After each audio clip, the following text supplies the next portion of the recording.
Omnipotent God, Kebunye Genu Manu Wanile,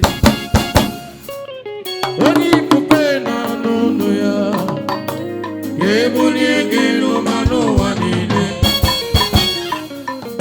You are the chief cornerstone,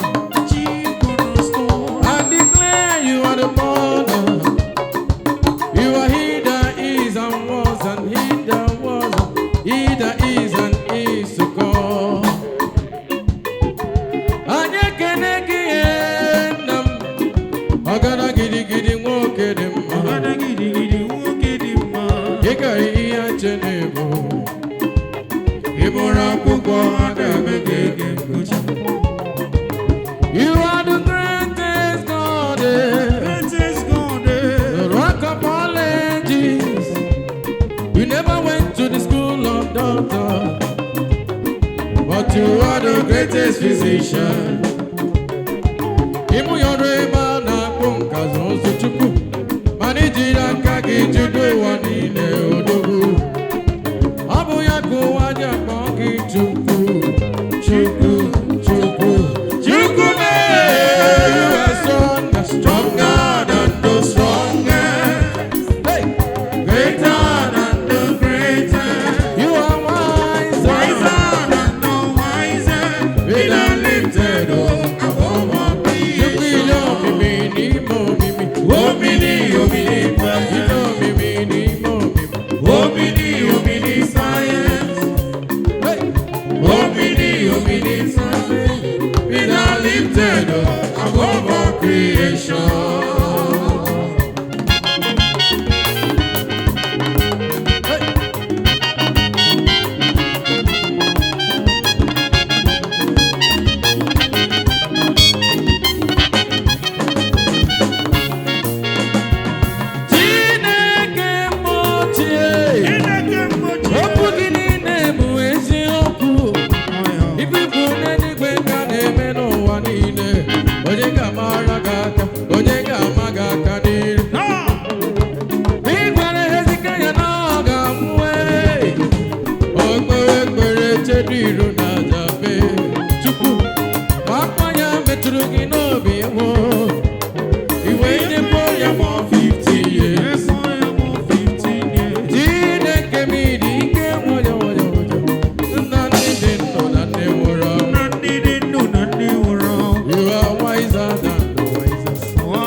mo gosi wakaro